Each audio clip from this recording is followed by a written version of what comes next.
Bueno, ahí intento que la cámara quede derecha, pero está rebelde, se suicidó el celular varias veces, así que nada, no me juzguen.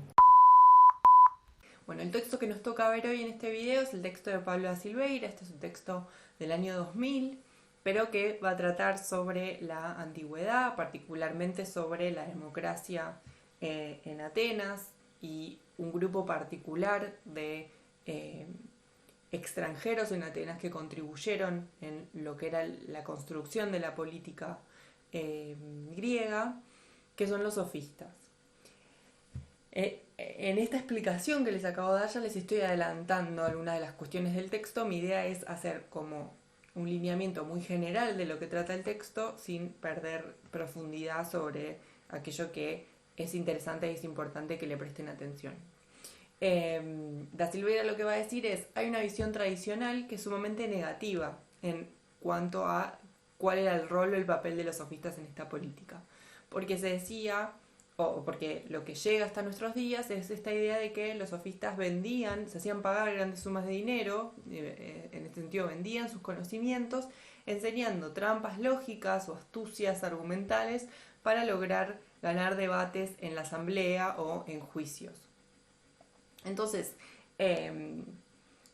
esta visión tradicional, que es espuria, que es negativa, que tiene una connotación peyorativa sobre los sofistas, dice da Silveira, es pasible de ser cuestionada, ya que no termina de explicar un montón de cuestiones, que son las que, digamos, llegan adelante el texto, pero sobre todo él dice, hay que cuestionarse por qué estos sofistas han recibido tanta atención de sus contemporáneos si no eran más que maestros de retórica que enseñaban astucias lingüísticas para ganar argumentos y no tenían un papel realmente importante o trascendental en la vida griega. Entonces él dice, me pregunto, o sea, no sé si él lo dice así, pero podemos plantear que él se pregunta cuál era el rol verdadero de los sofistas, porque la visión tradicional no termina de darle ese papel que efectivamente deben haber tenido si llegan hasta nuestros días, eh, digamos, no explica la relevancia política de los sofistas. Sí, no solo llegan hasta nuestros días, sino que han sido retomados por grandes autores como Platón y Aristóteles. Entonces, lo que va a decir da Silveira es, Protágoras, uno de los sofistas más reconocidos, tiene 3 frases que han sido rescatadas por otros autores y que da Silveira trae a colación. La primera, que el hombre es la medida de todas las cosas, de las que son en tanto son y de las que no son en tanto no son, que sobre todo asunto hay dos discursos contrapuestos entre sí y que es necesario hacer más fuerte el discurso del más débil. Estas 3 frases han sido interpretadas en términos de conocimiento, es decir, para otros autores, Protágoras estaba hablando de la forma en la que se conoce el mundo, sobre todo con la frase que tiene que ver con el hombre como medida de todas las cosas, es decir, el hombre como parámetro para medir qué es frío y qué es calor, por ejemplo. Es decir, hay que pensar en el hombre, obviamente estoy hablando del hombre como especie, el ser humano, estoy hablando de hombres y mujeres, a pesar de que los ciudadanos griegos eran varones nada más. Entonces, hay que pensar en el hombre como parámetro para medir el frío o el calor, alto o bajo, por poner un ejemplo pavote de la vida cotidiana. Y de eso está hablando Protágoras cuando habla del hombre como medida de todas las cosas y de los discursos contrapuestos entre sí. Lo que va a decir da Silveira es, si nos quedamos con esta interpretación tradicional que plantea que Protágoras está hablando del conocimiento, es decir, la interpretación nociológica, según lo que dice el texto también, no estamos pudiendo explicar el mito de Protágoras. El mito de Protágoras, también para explicarlo rápidamente, porque es fácil de entender y está bastante claro en el texto, lo que va a decir es que cuando los dioses encomiendan que se repartan las cualidades entre los seres vivos para la supervivencia, a la hora de la repartija se llega a los seres humanos y se quedan sin cualidades. Entonces se le roba la sabiduría técnica y el lenguaje a los dioses, a Atenea y a Hefestos, para lograr que los hombres puedan coordinar acciones y hacerse con herramientas para poder sobrevivir. Hasta ahí, bueno, el hombre tiene la sabiduría técnica. Ahora bien, el hombre no podía convivir o vivir en comunidad sin esa sabiduría técnica. requería de sabiduría política. Entonces Zeus le otorga el respeto y el sentido de justicia. Y ahí, con esa sabiduría política, es que el hombre puede vivir en común con otros. Y entonces, para Protágoras, o lo que plantea Protágoras en ese mito, es que una empresa netamente humana es la vida política, es la sabiduría política. Es decir, la posibilidad o la capacidad de vivir en comunidad. El hombre como animal social, el hombre como animal que necesita vivir en comunidad o que requiere de la convivencia.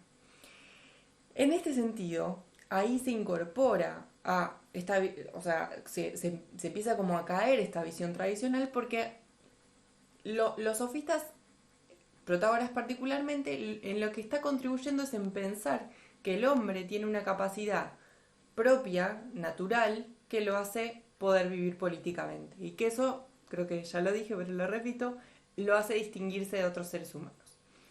¿Qué implica esta sabiduría política? Bueno, el respeto, es decir, el límite frente al otro, cuando uno no está actuando, y cito al texto, decentemente, entonces encuentra un límite para no lastimar o para no hacer daño al otro, y el sentido de justicia, es decir, la capacidad de definir lo justo y lo injusto, de definir racionalmente probablemente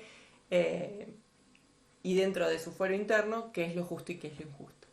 Y esto hace o define al hombre como especie. Entonces la empresa política es fundamental para que el hombre pueda sobrevivir.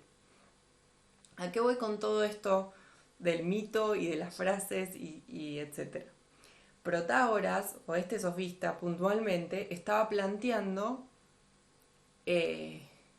una forma de crear convivencia mediante lo político. ¿Y por qué es importante? ¿Por qué se reivindica este mito para entender cuál es el verdadero rol de los sofistas? Y ahí viene. Cuando se empiezan a crear las ciudades-estado amuralladas, tenía que ver con evitar caer en manos de un tirano o caer en ser subyugado por la fuerza hacia afuera de esa ciudad. La ciudad evitaba el peligro que implicaba estar por fuera.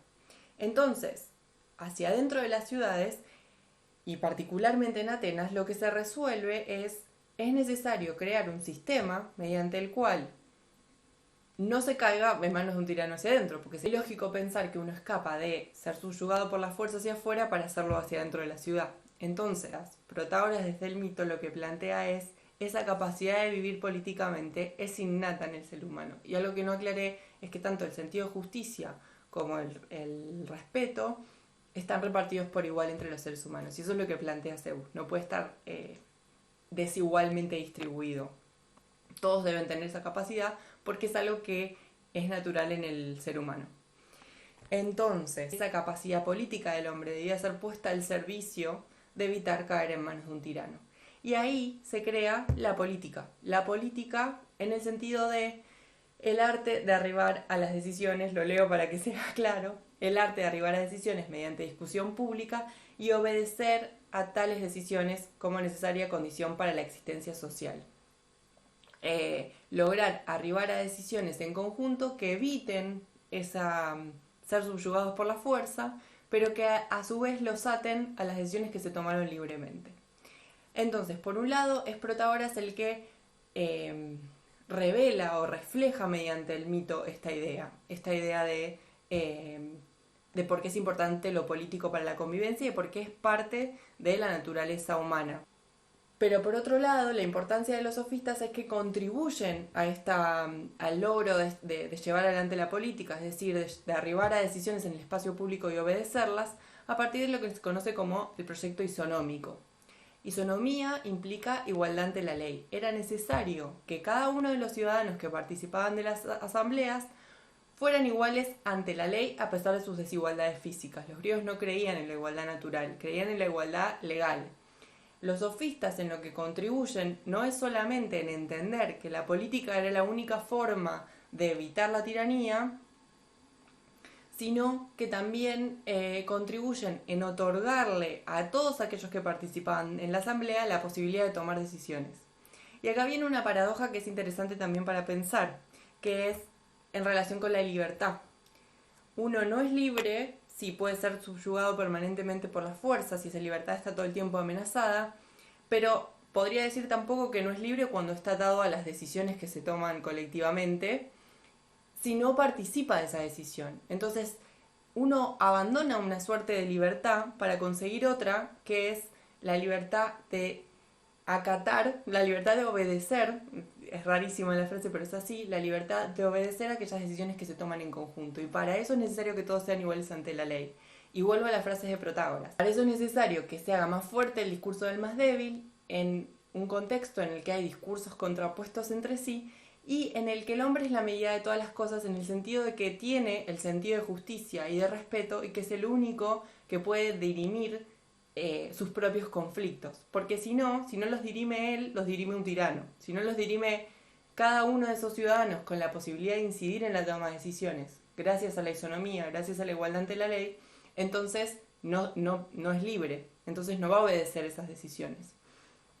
Y ahí me parece interesante, ya para ir terminando, si bien hay un montón de cosas para hablar del texto, ¿cuál es la importancia de los sofistas en este proyecto isonómico? Justamente es eso, que contribuyen a que se genere igualdad ante la ley. ¿Cómo? Haciendo más fuerte el discurso del más débil, colaborando en que haya mayor igualdad ante la ley, en que todos aquellos que están y que forman parte de esa asamblea tengan voz, tengan posibilidad de plantear sus conflictos, de volver esos conflictos que pueden estar en el foro privado al foro público, porque solo si todos participan por igual ante la ley, van a obedecer esas leyes y van a ser más libres. Uno es libre porque define, porque toma las decisiones, en tanto es igual al otro, y entonces va a obedecer una vez que las decisiones se tomen en común. En lo que contribuyen los sofistas, colaborando, enseñando en este caso no son artilugios lingüísticos, sino enseñando a hacer fuerte este discurso del más débil, es en que todos puedan participar de esa asamblea, en que ese proyecto isonómico sea real, porque sin ese proyecto es imposible pensar en una comunidad política libre, es imposible pensar en esa empresa que va en contra de caer en manos de un tirano. Espero que se haya entendido más o menos qué es lo central del texto. Lo central del texto es, lo resumo un poco más rápidamente.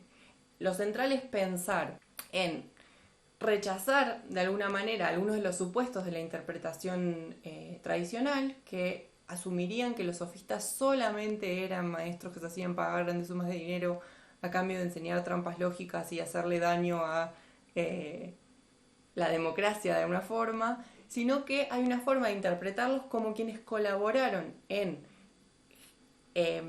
construir la igualdad ante la ley que permitía que los hombres vivieran en comunidad, vivieran políticamente, pudieran vivir democráticamente y entonces fueran más libres aún obedeciendo. ¿Se entiende esa dicotomía entre la libertad y la obediencia? No me puede responder, pero si no se entiende lo pueden dejar en los comentarios y lo pensamos. Pero la idea es que no hay una libertad efectiva hacia afuera de la ciudad. Para construir una libertad efectiva hacia adentro, todos tienen que ser iguales en la participación en las deliberaciones para después obedecer esas mismas decisiones a las cuales se arriba mediante lo político.